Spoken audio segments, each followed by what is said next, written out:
All right, YouTube, what's going on? Is back. It's SoraLifeStory. I'm here for another video. It's a slide day, and we're getting straight to it and straight to the point. You know, today I am giving my thoughts on none other than the Nintendo Switch 2. I'm gonna get straight into it, guys. I know it's been a month, but I'm just giving my 1 month thoughts on the Nintendo Switch 2 after owning it for 1 month. And guys, I just have to tell you, we're finally here. I got a Switch 2 and I really wanted to talk about it. As you all know, just going ahead and clarifying that, because I'm not gonna just act like some grift or something, anything like that. I have been very vocal about my disdain with all of the business practices of Nintendo since the April Direct for the Switch 2. I've been very adamant about that, but despite me being very vocal, I still let it be known in all of those videos that I still wanted one, and by God's grace, I was able to get one very easily due to Nintendo being able to keep up with the stock and the demand for the system, and that been shown with the system at this current point, surpassing 10 million shipped consoles as of September 30th. So here we are. Now with me owning one for a month, I just want to talk about some of my thoughts. And the first thing I want to get into is the Switch 2 hardware. And I can tell you just honestly with what it is as a device, it truly has become one of my favorite modern gaming devices, next to the PS5 and then just playing on PC here and there. And I just want to tell you, just like, honestly, for me, if you haven't played one and you have this harsh judgment about it, thinking it's not really much of an upgrade from the Switch 1, I kind of advise that maybe you should try out one of the demo kiosks you might see at a Target or a Walmart, just to really try it out for yourself and see if it truly is that upgrade, because honestly, I'll say the videos don't do a lot of the games justice. And so coming from the Switch 1, I will tell you, even from the OLED, this is a pretty massive upgrade. From the OLED, I think it's a great upgrade. It's not as massive, and there is a reason for that. Mostly for me, it's just the blacks. Going back to LCD, it doesn't turn off those pixels, so that backlight is going to be on whenever you're in dark scenes, and that's just kind of what happens. It's the technology. Outside of that, I really can't tell you. This screen is way better than the original Switch's screen. I had a 2017 Switch before I got the OLED, and I can tell you this is a massive upgrade from that. Which even in 2017 up to about 2021 when I got the OLED, I thought that was a great screen. So I don't know. But besides the screen tech, every other feature of the hardware, it's a vast upgrade. The screen resolution is 1080p, which just for me, going from 720p on the OLED to the 1080p on the Switch 2 screen, I can still tell the difference from that. And I really value the 1080p portably now, even if not every game is reaching 1080p, but a lot of games do, which is pretty cool. And then a higher refresh rate of 120, which same, many games do not hit that, besides a few indies which are hitting that, but it's still just a great value to have that. And then overall, the HDR, haven't really viewed much HDR content on it when it comes to games. And then, you know, being that it's a Nintendo, it does not have a lot of streaming stuff, so there is really not too much taking advantage of the HDR right now. But that's just kind of is what it is. I think that is kind of a little bit of a con against it, but I like it. With it being 10 times more powerful than the original Switch / OLED, I think it's a beast. I think it's a pretty great system for what it is, offering things like DLSS to help a lot of these games truly achieve a much better resolution than the Switch 1. I think this thing is great.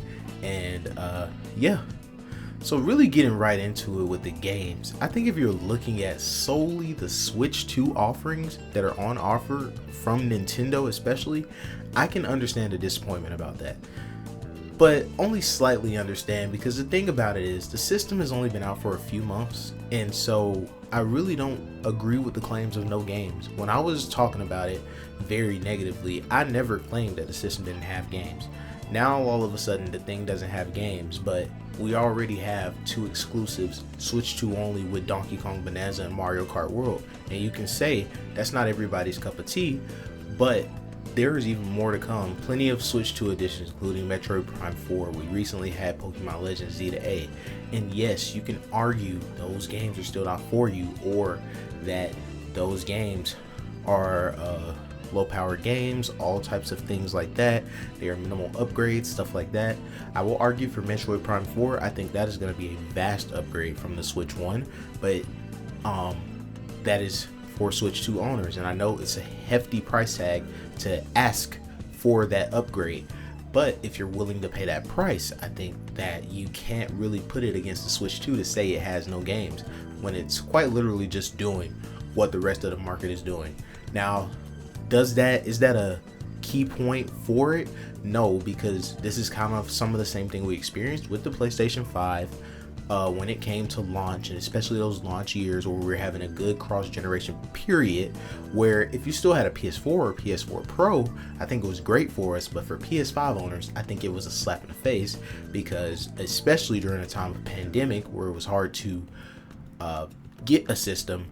Imagine getting that system and then even 2 years in, you still aren't really getting the exclusives. Games like God of War Ragnarok, Horizon Forbidden West still coming to that system. I understand that from the standpoint for people that are against the Switch 2 as well, because it is kind of doing a little bit of that same cross generation. But third-party offerings on the Switch 2 is ridiculous. This is even better than the Switch 1 getting games just like Cyberpunk 2077 and more that have just been coming. Capcom is going to be crazy on the thing, and then indies are really already showing up too, and we're getting such great versions of Hollow Knight Silksong and Hades 2 and even Shin's Fast Fusion actually being able to take advantage of all the features of the Switch 2. I think from a game standpoint, the Switch 2 has plenty to offer, and I think that it is disingenuous to say that there are no games to play on this thing. There's too much, and I know that a lot of people have ridiculous backlogs on Nintendo Switch because it was such a easy console to collect for. Games were relatively priced well, and coming into this system, it is a great system to play Switch 1 games on, which goes to my next point about games, is that I really haven't even purchased any Switch 2 games on it. I've been just playing my Switch 1 backlog, with some games even being updated, like Super Mario Odyssey, which has an amazing update that I've been playing as well. And it is incredible seeing how it's taking advantage of the screen, taking advantage of the power of the system, and it's just raised the resolution. That game almost looks like a next-gen game in itself.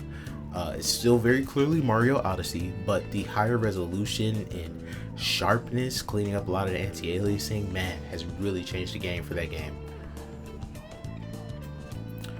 So now with all of those pros out of the way, I do want to get into a good amount of cons that I have for the Switch 2, which is just really a nature of the beast, because with us receiving a more powerful system, which I think is something not many people seem to understand, battery life has taken a hit. Battery life has gone back to something that is relatively closer to about what the original version 1 Switch 1 was in 2017. And a lot of people fail to neglect that model, not realizing when that model first released, that model had very bad battery life, despite not being as powerful of chip as this chipset is. Now, when you consider the things like the form factor of the Switch 1 and even the Switch 2 now, considering them at launch, it is incredible the battery life that they are able to get in those when you look at it from a launch standpoint. So the fact that I can get roughly, I would say, 2.5 to 3 hours on a demanding game and roughly 6 to 7 hours on a low demanding game, I think that that is good battery life. And I know this is just me, but this is just my opinion. I think maybe we're spending too much screen time. I can't tell anyone how to manage their screen time or anything like that, but personally, I don't find the battery life as a huge issue, but I have to mark against it to be genuine to the fact that it is a shorter battery life than even my Switch OLED, which is a system I very much so enjoy because it is very portable, has a great screen, and the battery life just seems to last forever. So in comparison to that, it is a pretty bad battery. But when you look at the overall hardware and what they were able to fit into it, they actually fit a really good battery in it. It's just the battery tech has not been great enough to support these super high power mobile chips. This is also considering that if you don't know anything about the hardware, the Switch 2 is built on a 8 nanometer process with the Tegra 239 which is the hardware that is inside of it. And unfortunately, that is it's a system on a chip that it produces a lot of heat. With that being said, the system is constantly at work trying to keep the system cool, and especially in docked, this thing can really heat up. But handheld wise, it stays pretty cool, but that takes a lot of power to do that. And because of how powerful the chip is, but also the heat that the thermals that it reduces, it will reduce battery life, and that just kind of comes with it. But personally, I think 3 hours is pretty great for what we're getting. If you've played an older, super high powered handheld, like something like a Sega Nomad or something back in the day, you would know that there's no reason to complain about the battery life we receive on handhelds now in any way, especially with the games they are playing. But I understand people's sentiments about it. I get it, especially when you have things like the Steam Deck OLED now, which did improve this battery life over the LCD Steam Deck. But if you're comparing this to the LCD Steam Deck, they are relatively both the same battery life. So I think that's pretty great. So even though that's a con against it, I still think that overall the battery life is up to the user. If you're someone that plans to be using the Switch 2 more than 3 or 4 hours over time with portability, I would recommend you just get a battery pack, a power bank, take the USB-C cable with you and just keep it charged. As much as I want to try to blow this out and make this a huge con, we have so many benefactors to situations like this, and being that this is primarily a gaming device, it's hard for me to really be hard against it on battery life when it serves a primary function, versus where our phones, something like our smartphones, we carry around all day and need them for many different situations. I can understand why we need great battery life on those versus why we need super great battery life on a Switch 2. The second issue that I do have, and I do want to clarify at the same time, would be game key cards. Me personally, and I've talked about it before, I really do not like game key cards. And the reason why I don't like game key cards is because it is the worst of both divides. It is the worst of physical, it is the worst of digital. And to explain that to you, basically a game key card is just a key to download the digital game. You have to place it in to be able to download the game. Once you download the game onto the system, you have to then use that game key card every time as if it was a physical cartridge to be able to play the game. And the thing about this is, it's pretty much only third parties that are using this, and I understand why. They have to make their profit margins, they want to make money, but this has also caused a deal where, one, a lot of people don't like this, and two, they're not buying the game key cards. So either they're going all digital or they're not buying the game key cards, and what this could potentially continue to cause, which it may be causing right now, we don't really know all the numbers, and with many more third-party games still coming to the Switch 2, I can't really judge and say that people aren't buying these games, but it will cause a sales divide, and I think it's going to hurt a lot of third-party games on Switch 2 because people do not want to buy the game key cards. Now, as much as I despise them, there are some third-party games that have piqued my interest to play on Switch 2. Some of them are ports of games that I've either already played or own on another system, but I've realized that, some companies, specifically Square Enix, I'm seeing games like Final Fantasy VII Remake Integrate being priced at $40. It is on a game key card, but that game key card is coming with a box art with a reversible cover. It's coming with some extra goodies, and it's only $40. When you look at it from that standpoint, it almost makes the burn of that fake physical copy a little less hurtful, but I still kind of don't want to support game key cards, so I'm really in this limbo of whether or not that is something I really want to support. And I think if they can continue to do this pricing structure where if it is a game key card, they will not charge full price, I think that might actually be the thing that might push more people to be willing to pay for this. Even if it is a third-party port of a game that is day and date with something of the likes of Resident Evil 9 Requiem, I think if that game was priced a little bit cheaper at $60 on Switch 2 because it is a game keycard, that may actually help multi-console owners or Switch 2 owners be more willing to buy the game keycard. Despite that being said, I still hate game keycards. I kind of wish they would go away. They're not a real physical copy, they are a digital copy. I'm not in the sentiment of, oh, Nintendo's gonna shut the servers down, because we don't know what will happen to any of us within the next 10 to 20 years, all God willing. And I think sometimes there's a little bit of fear mongering as to what happens when servers go offline for systems, just because of things that have happened in the past. However, from what I've seen, most companies and even Nintendo have kept re-downloading software available for many of their prior consoles still in now and for years to come. While those things will eventually go away, we have yet to truly really see that yet.